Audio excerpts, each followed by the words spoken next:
When Mrs. Gandhi asked Squadron Leader Rakesh Sharma, ऊपर से भारत कैसा दिखता है आपको? his response was, "सारे जहां से अच्छा."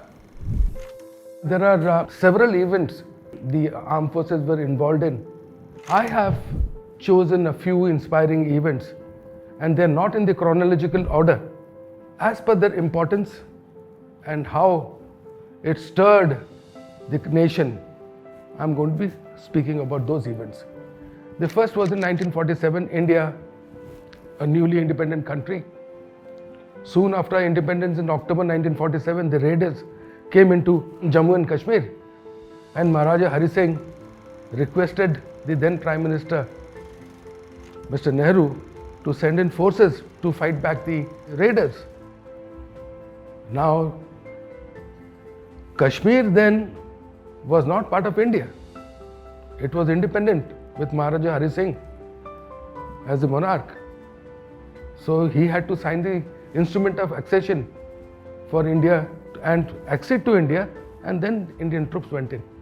It is remarkable the way the troops were airlifted from Delhi in 47 from Safdarjung Airport in Dakota aircrafts, and how without full clothing, full equipment, the army went to the outskirts of Srinagar, fought bloody battles with the raiders and pushed them back.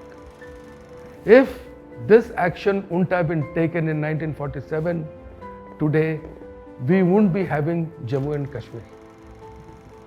It would have been Pakistan, and our borders would have been at Pathankot and Jammu. When I say Pathankot and Jammu, means Samba. So young people, today's youth, must know what sacrifice has gone into ensuring that J&K is J&K in its current form. Even then the raiders did not withdraw fully. They occupied certain parts and they are in occupation since then. And it is during this operation in 1947 that India's first highest gallantry award post-independence has been awarded to Major Somnath Sharma. He laid down his life. The next important event, a milestone event that comes, is the liberation of Bangladesh. As you are all aware, Bangladesh did not exist before 1971. It was East Pakistan.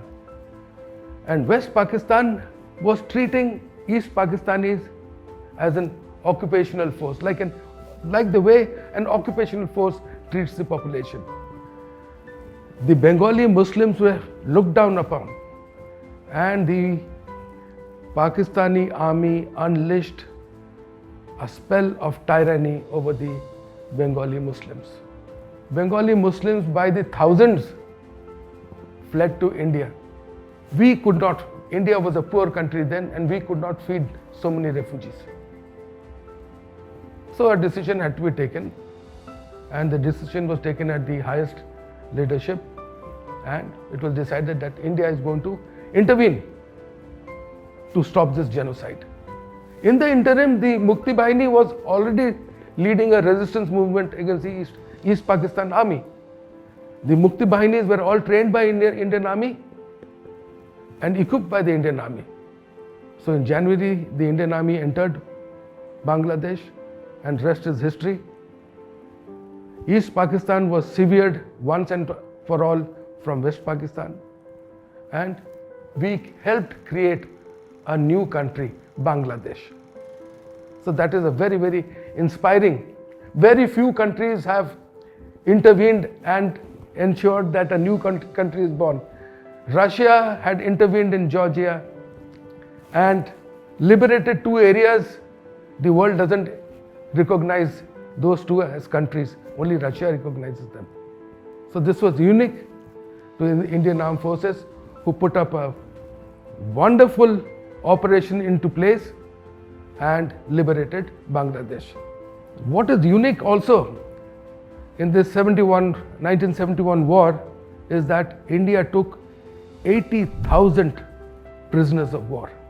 80,000, the highest ever after Second World War.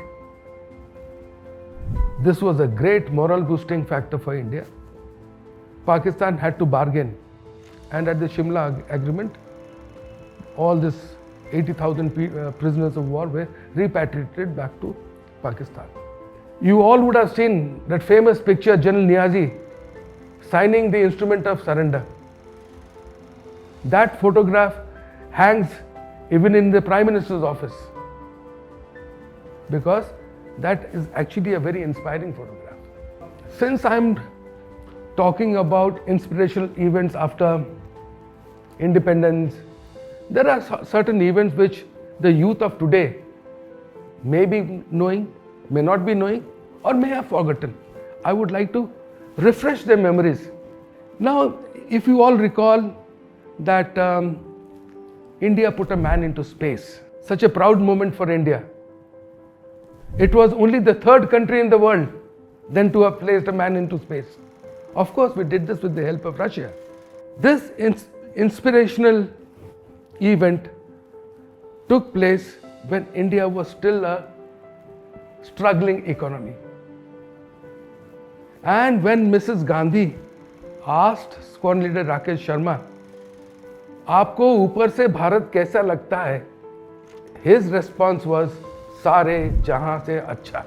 So that was a very, very inspiring and very, very moving scene that you can see if you have watched that video clip.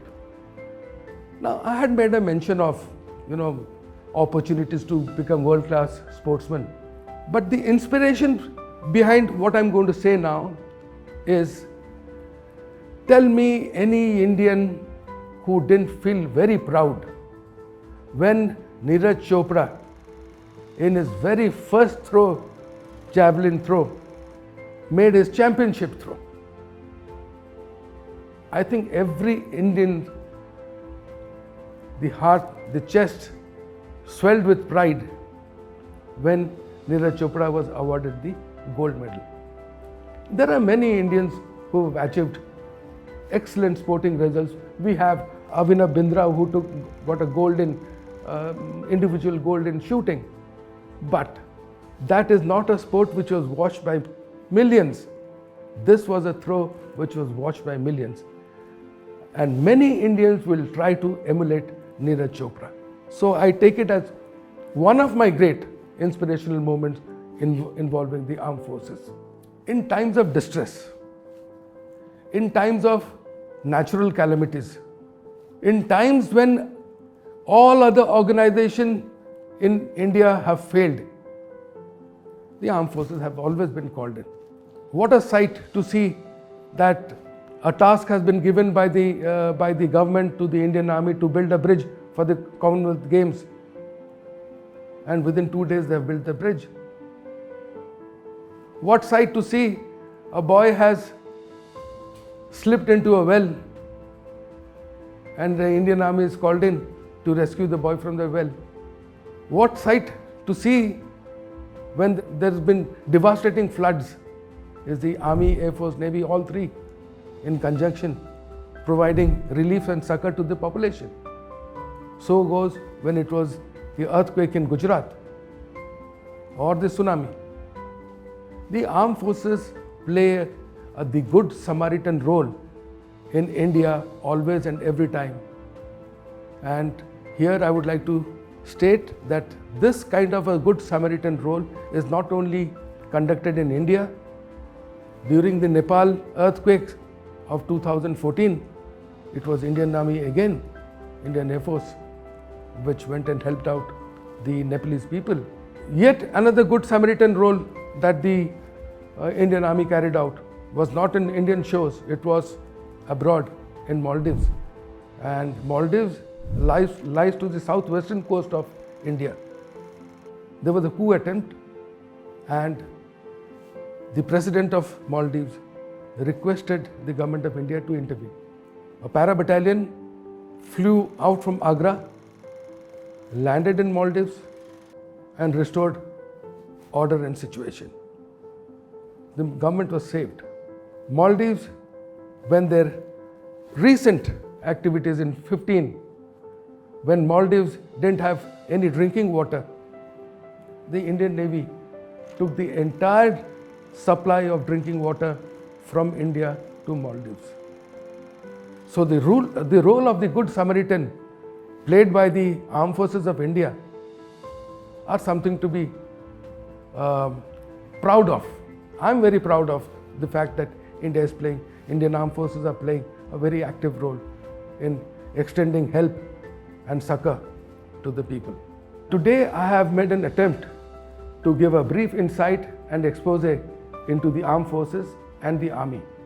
I hope this encourages you all to make the armed forces a career of choice for yourselves. I'll be very happy if I have been able to achieve my aim. Thank you.